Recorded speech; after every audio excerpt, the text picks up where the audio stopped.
Palliatives have become the socio-political norm of the federal, state, and government levels in Nigeria. Now, since the abrupt incursion of the COVID-19 pandemic in 2020, given the attendant political and socio-economic shocks, as well as the sudden twin debilitating policies of the Bola Tinubu administration on the naira, also backed by the petrol subsidy, governments have sustained piecemeal interventions instead of planting the right economic structures and systems to address the economic scourge. You're welcome to the show. The show is Viewpoint, where we discover perspectives and embrace dialogue.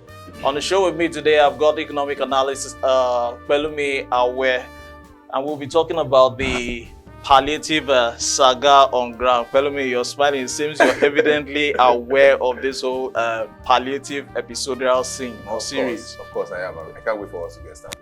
You will do well to subscribe to our YouTube channel and follow us across various social media platforms. Join us in the next phase of the show.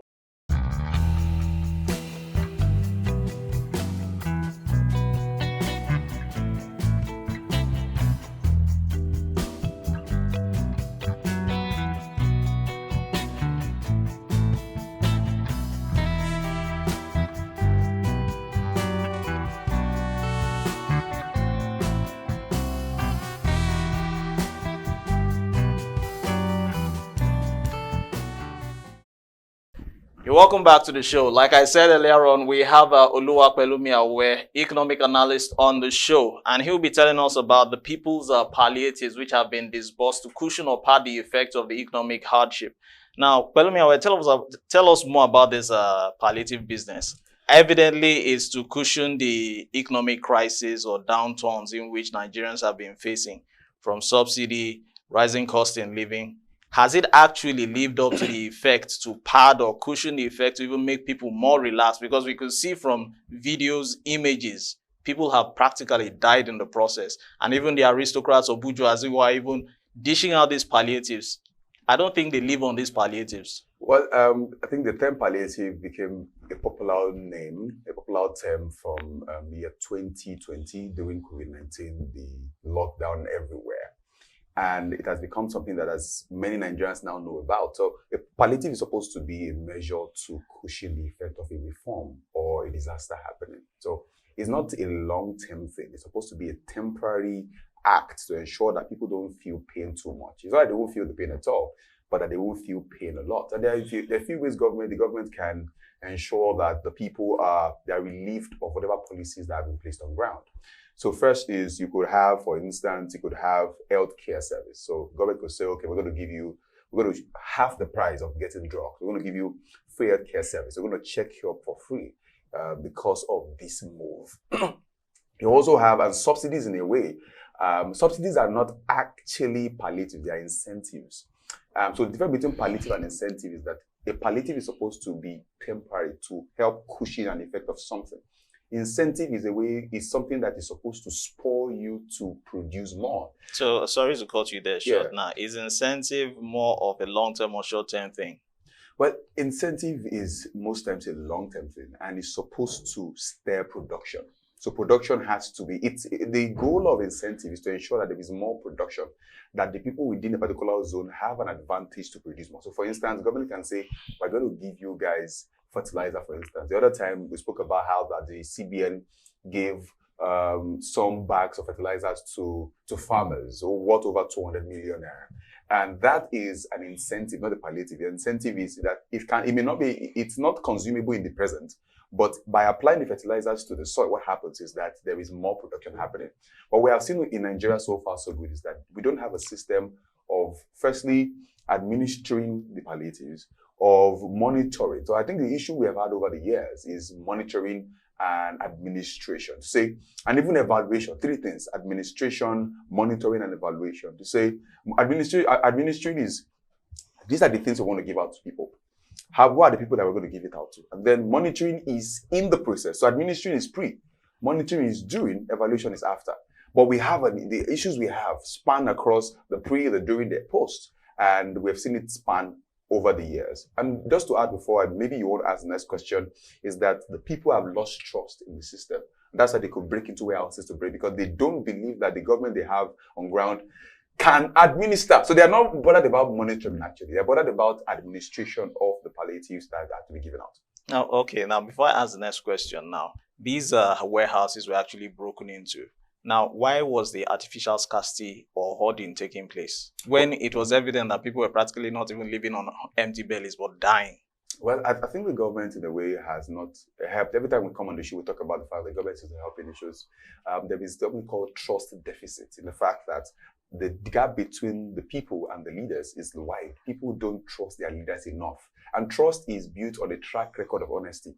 So if we look at the leadership over the years, we realize that even the littlest of things, the government has failed in many ways than one. And so when people begin to break warehouses, listen, people love to be in a place where they have confidence. They want to be in a place where they can sleep with their two eyes closed.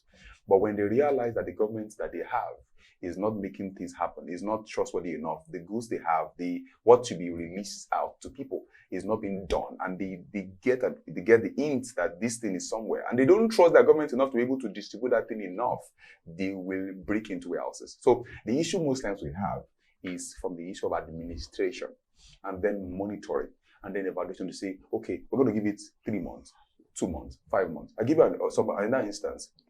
Some years back, the World Bank made some claims as to the importance of the fact that the conditional cash transfer, that conditional cash transfer it was close to 15 million, but actually 1.5 million people got it. So the point, another question I want to ask, which is actually where I want to bring on board now, was 25,000 naira enough for someone? Well, so we have to also look at the perspective of minimum wage to say how much does the person deserve to get in a month if that person works with the government. And then the fact that the requisite to getting that money sent to your account was that it could be, for instance, that you've not had, not 10,000 has not got into your account within 5 months. You know, the requirements placed on ground. That was just me giving an idea of what would have been the requirement for selecting those that they would send the money to. But 25,000 naira in an economy like this, when things are way, way expensive. I mean, we saw the inflation figures for the month of February, 31.72%. That's a lot. That's a lot. And I think that image will be popping up now very time soon. And I think we also saw how that of all the things that went up, food prices have really gone up. It was recently, I think it was recently on Market Square where I mentioned the fact that the cost of getting healthy meals, healthy diet has tripled. I even mentioned the fact that I had porridge, banana, plantain, and beef recently.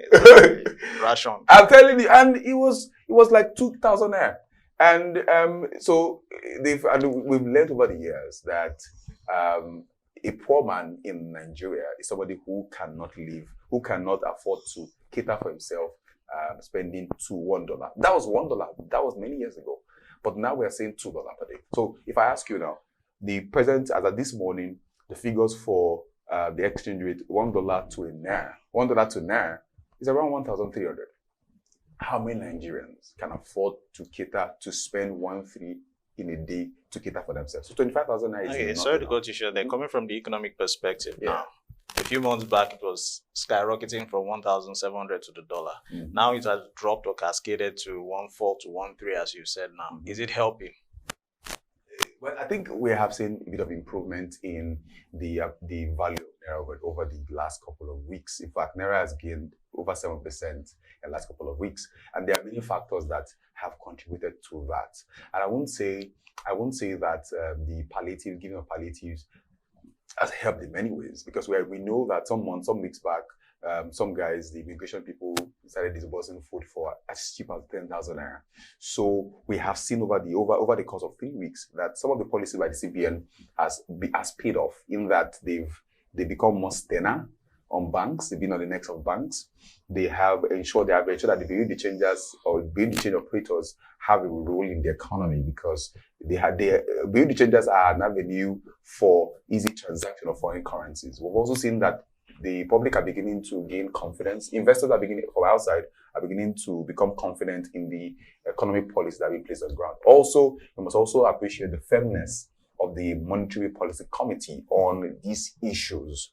So naira has appreciated over the course of 3 weeks. I saw also in the news on Facebook how that Mokri has been on the front. He has been championing the cause for for people to buy Nigeria, grow naira, buy Nigeria, saying eat fertilizer, drink zobo, eat suya, wear Ankara, things like that. Patronize our own. And so those move. See, the way you can improve or appreciate the currency of any country is simple. Is to produce more for what you consume. Okay, fine. That answers my question. Now, falling back to the 15 million out of 1.5 million out of 15 million. Now, I sense some sense of irrationality in this hint of corruption, particularly from the humanitarian affairs. Now, Sadia Farouk, Betta Adu, both former ministers of these ministries who were actually resigned, or the other one actually had to step down or was forced or imposed to resign. Now, my question is it not a sense of indiscretion or greed or gluttony, where we have close to 250 million Nigerians still counting, and then you disburse 25,000 naira for 15 million Nigerians? Possibly, let me fall back on the analysis which you made. Maybe they are functioning bank accounts which are not salary accounts, which are not really active. Maybe proceeds or funds get into those accounts maybe every quarter or maybe every other 2 quarters. But functioning accounts which are probably salary accounts or maybe business accounts which are always like on fixed deposit or something, those accounts must have been neglected. And then a cluster, people who are maybe jobless, their accounts were actually credited. Let's put maybe rope in the youth corpers and also those who are graduates who have not actually gotten a job. Isn't this a sense of indiscretion, particularly if an SUV for a senator can cost billions? Well, there are many sides to it. The first is to say that when the government is thinking of estimating what amount has to be sent to people, the government has to put in consideration the cost of things. So what can 25,000 naira do for a Nigerian every single month? That has to be said. If we now realize that buying a bag of rice is now over 50,000 naira, if not even over 100,000 naira, buying beans, buying this, how much? So 25,000 naira in a month.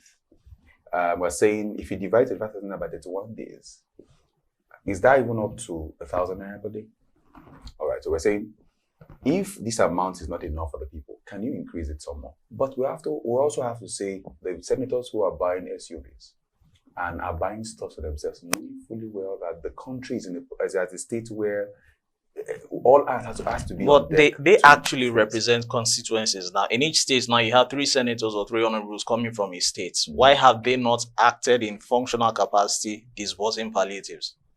Well, if they have to operate a functional capacity to disburse palliative there's a route to it. Like I said, the issue we have over the years has been administration. Okay. Has been that we don't have a system on ground that ensures that this is what we do when the chips are down, when things are not nice. This is what we do. These are the people who are in charge of making this happen. But we tend to apply a fire brigade approach when we don't think things through to ensure that these palliatives get to people. Something else is this. So when talking about planning palliatives and talking about administration, saying let's increase the amount. How much was it before? How much is it now? What was the situation of things in the past? What is it today? Can we increase how much we give the people? Who gets it to the people? I think was it on this show that we're discussing about this stuff, and I said that how do you get some things to the people? I think it was about discussing about farmers and all. Fertilizers dispersed by the CBN to the farmers. And the question was around how do you get the fertilizer to the right people? We said there are associations in every locale, in every village, in every town. Association of farmers that you can give that, and they have registered members in their books that they can get these fertilizers and distribute the fertilizers to the members of their groups that they know are farmers indeed. So the issue we have, and I will say this for a fact, the issue we have is administration and holding people accountable to these things. Those are 2 issues we have that we have not dealt with over the years. Okay, now talking about administration. Yes. Now, do you feel that the style of administration should be changed? Because we tend to be replicating the old school. Why? Because we have old generation leaders on board. Well, yes, I think the system of administration has to be changed in that the people who, the system of distribution, the system of distribution has to be checked. The criteria for distribution also has to be checked. Who are those that even need a palliative in the first place? A person goes to school, spends a couple of years there, and then is qualified to work, and then goes out there and doesn't have a job. That's why the government, a system of ensuring that people build themselves enough to, and then get catered for by the government for 1 year is the NYSC. Beyond the fact that they want it to be a system of national unity and all of that, it's a system, and from that point, we can even start from there. Can we increase the allowance of the coppers? Can we increase it? Can we increase the allowance of coppers? Can we increase it to 50,000 naira? If a copper watching this, I know you can send me small chops money. But that's the idea. Can we increase the allowance of coppers and ensure that the system enough for that 1 full year equips them enough to be able to build themselves? So a copper saves 30,000 naira every single month for, let's say for 11 months. Let's say for 10 months, that's like 300,000 naira. For 11 months, that's over that. That's like 330,000 naira, right? And so the person leaves that place and doesn't have a job after service. So the point is, if we want to start talking about palliatives, there are different ways to help people. We lead them a little. So let's increase the coppers, the alawi for coppers, and let's ensure that the people that are going to now start getting the conditional cash transfer afterwards are people that we have screened enough. The criteria that are laid down and they meet it. BVN gives you that opportunity, gives you the privilege of monitoring people's account. In other words, that if somebody has your NIN is attached to your BVN, such that any account you have in any bank can be traced. And so, can we begin to send the funds to the right people? I think what you're saying actually now falls under still administration. Why? Because there has to be this interconnectivity exchange. For instance, you have website platforms whereby you need to make payments, whether it's on Jumia or Amazon. You have banks which are listed there with the interbank exchange payment. So I think maybe that should be adopted in one of the administrative strategies, don't you think? Yeah, for sure. Okay. Now, moving over, I would like this image to pop up concerning the National Bureau of Statistics. Now, while that image is popping up, in 2022, the National Bureau of Statistics said 133 million Nigerians were multidimensionally poor. 71 million Nigerians remain extremely poor as we speak. Now, this is as per the 2023 World Poverty Clock, which we can see now. Food inflation remains high at 37.92%. Overall inflation is 31.70%. And the unemployment rate has soared from 4.2% in the second quarter of 2023 to 5.0% in the third quarter of 2023. Now, based on these calculations from the National Bureau of Statistics, we can agree from even your explanations now that palliatives are barely sustainable. They just scratch the surface without healing the actual nature of the whole essence which is going to address. Could the nature of palliative program be enough to salvage the situation? Well, because you've actually outlined other avenues of palliatives, but will it be enough? But there's no country in the world that doesn't have a palliative system. There's no country in the world. But just that even as they seek to administer palliative in the right way, they are also ensuring that they double up on their policies, on their reforms. So by saying that if the government wants to take out fuel subsidy, the government has to create a way of ensuring that people don't feel the odds so much. Because the way the government, for instance, removing fuel subsidy, the way you can pacify the people is to ensure that foodstuffs are available. Because we live in a country where once the price of fuel goes up, it affects everything. Everything. But economically speaking now, why must feeding now be dependent on food? Is it because we need fuel-powered vehicles to convey tomatoes from the north to the south? Yes, so transportation is a critical factor. And because at the moment we don't have enough solar cars, solar vehicles, we depend on fuel to move. And once, whatever happens to the cost of transportation, price of transportation affects everything. Also because transportation is also a factor on good roads. So there are many factors. If the road is good, one time I used to live in a place where the road to my house normally should be, if you're going to take a bike, should be, let's say, 5 minutes. But because of how bad the road is, it can spend 20 minutes on the road because you're stopping at any gallop. And then the car gets poor because the more gallops you have on the road, the worse the state of the cars you have flying on that road frequently.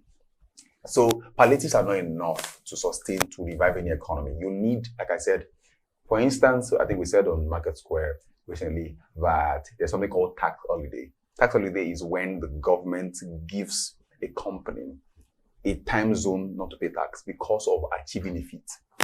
Recently, the FIRS, the tax reform team led by Mr. Taiwo Oyedele, recently gave out stock companies that have hit the goal of 510 billion naira tax holiday. Say for this period, you're not going to pay tax. It's a way of rewarding you.